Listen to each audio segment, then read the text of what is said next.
Hey Sun Devil fans, Sandy Charles here with DevilsDigest.com, and I'm joined by our publisher, Hode Urbino, and we're previewing this Saturday's game. USC rolls into town. Sun Devils taking on the Trojans. So Hode, USC is coming off one of the worst road losses in program history. They have multiple injuries, and they're not playing like a 6-2 team. Their play doesn't reflect their record. So with that being said, if that's the case, why is ASU still the underdog? I think that it's a funny thing because college sports, I think more than any sport maybe out there, is a sport of what have you done for me lately? And if you're looking at that, you look at what Arizona State did the last couple of weeks and what USC did the last couple of weeks, and you would think that maybe ASU would get more respect. But when you see Arizona State being an underdog in a game like this, it's almost like folks are looking at really what happened in the entire year, maybe looking more at September than they are looking at October, and really giving USC, I'm not going to say more credit or more respect than they deserve, but I think really overlooking ASU more than, I guess, giving USC extra credit, if you will. So, I mean, yeah, it is kind of a little bizarre for me. I just think that Arizona State is probably still in the phase where they have to prove that last week and the week before were not flukes, and maybe that's one reason why USC is favored in this game, but that's going to be played obviously in Tempe. But I think that Arizona State actually likes this underdog role. I mean, look at it this way: Arizona State is 3-1 in Pac-12 play.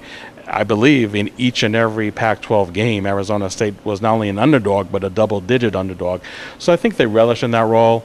And sure, coaches and players will tell you, we don't pay attention to that. We don't care if folks pick us to win or not pick us to win. But deep down, obviously, it does matter to them. It does provide that chip on the shoulder that maybe some coaches and some players need to succeed. So I think that Arizona State is really comfortable being in that role. But I think it's something to be said that Arizona State is coming into this game with more confidence than USC is.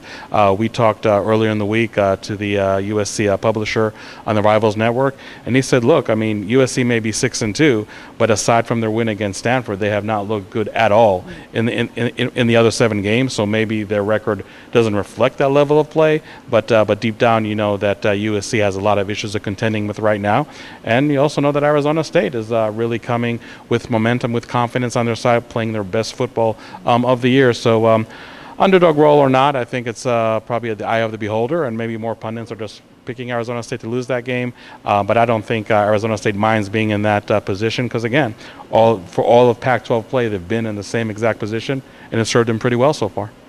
Now, although he struggled this season, USC quarterback Sam Darnold is one of the best signal callers in the Pac-12. What does ASU's defense need to do to slow him down and the USC offense? Well, first I would recommend everybody to check out the great in-depth film analysis that Justin Toscano did for Devil's Digest. It's right there on the front page. Goes into real detail about Sam Darnold's strengths and weaknesses, and really USC offense as a whole, as in terms of what their tendencies are, and where do they succeed in certain schemes, where do they fail in some other schemes. But you know, in a nutshell, I would say that Arizona State should actually feel comfortable putting pressure on Sam Darnold and daring him to really beat them, because I think that's a formula that has served opponents of USC pretty well. I mean, granted, again, USC had a 6-2 record.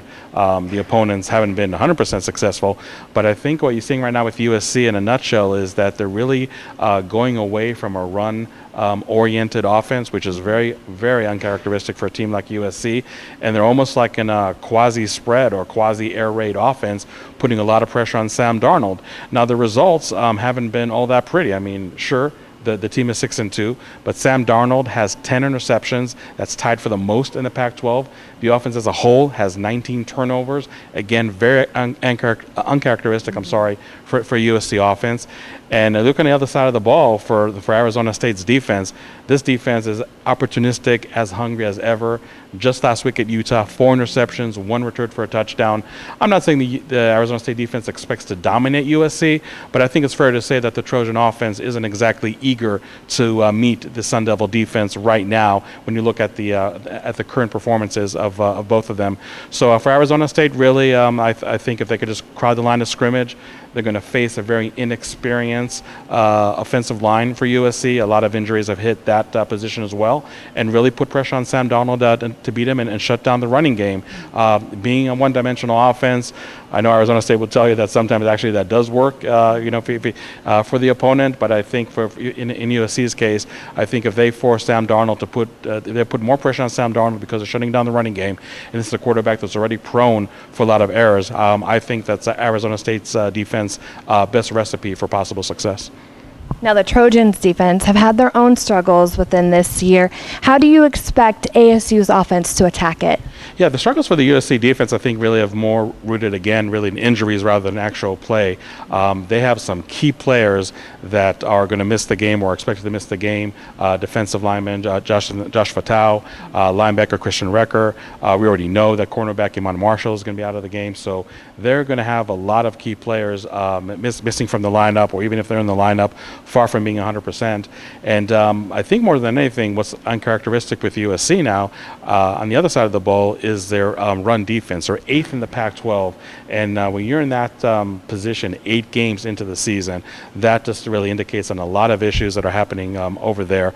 And I think Arizona State has done a really good job running the ball as of late, had over 200 yards against Utah, and I don't think that the run defense are facing this week is going to be stronger than the one in Utah. And I think the passing game has been for Arizona State a little kind of hit and miss. I don't think as explosive as you want it to be. As great as that win at Utah was, you can't forget that the first 3 drives Arizona State did come away with points, but they came away with 3 field goals and not 3 touchdowns. So I think that the Arizona State's passing game should really let the running game do the work for them, if you will, and just make sure that you can run successfully, loosen up that defense, and then to take your shots with a secondary for USC that kind of like Utah, somewhat inexperienced. I think Arizona State has an advantage over there. But if I'm Arizona State, quarterback Manny Wilkins and offensive coordinator Bill Napier, I'm not really eager to take that many shots down the field, even though I know Bill Napier said early in this week that's something that he wanted to do more of. But I think, again, to play it really safe, and if you don't need to take, a lot of post routes or go routes down the field just because the running game is doing well, then I think you just really content at just moving the chains anywhere you can, even if the plays aren't going to be as spectacular as you want them to be in the passing game. But I think Arizona State definitely has an opportunity here to exploit the USC defense, especially on the ground, especially if those players are missing from the lineup. But I don't expect Arizona State really to just pepper the USC secondary with a lot of big plays in the air. But again, I think Arizona State's running game can do more than enough to put the team in position to win this game. Now, ASU has surprised some pundits and fans in the last 2 weeks. Do you think they can make this 3 in a row? Well, I think, if you look at the Arizona State offense, you'd like to see them just a little more explosive to put a little more points on the board. The last 3 games they've been averaging only 20 points per game. I don't know if that's going to be enough against USC, so you definitely want to see that offense just be more effective. And again, I think if the running game leads the way for the passing game, that can put Arizona State in a position to score more than its recent average. So I think, there's definitely an opportunity for the Arizona State offense to be a little more potent, a little more effective than it was in recent weeks. And for the Arizona State defense, I know that in some ways they're really contending with a wounded animal. Only scored 14 points at Notre Dame, did not look well. There were turnovers, there were issues not moving the ball on the ground. So I think it's a great opportunity for them, with the confidence that they have, to really just put even more pressure on USC. And again, we know that the Trojan offense is so prone for turnovers, and Arizona State, the way they've been generating turnovers as of late, I think that's a great opportunity for them to succeed. I think more than anything, both offense and defense are playing right now with a high level of confidence. And as talented as USC is, even with all the injuries they have, still a very talented team, but I don't think confidence is on their side right now. I don't know if their mental frame of mind, if you will, is really all that conducive to success right now. They're, like you said, they're coming off probably the worst loss in the program's history, and we know how rich and long that history is on the road in terms of a worst loss. So I think Arizona State just has more momentum and more factors that are playing in their favor right now. So I see Arizona State winning this game 31-26. Awesome. Thank you so much. For Hoder Bino, I'm Sandy Charles. Keep it locked in for all your pregame and postgame coverage here at DevilsDigest.com.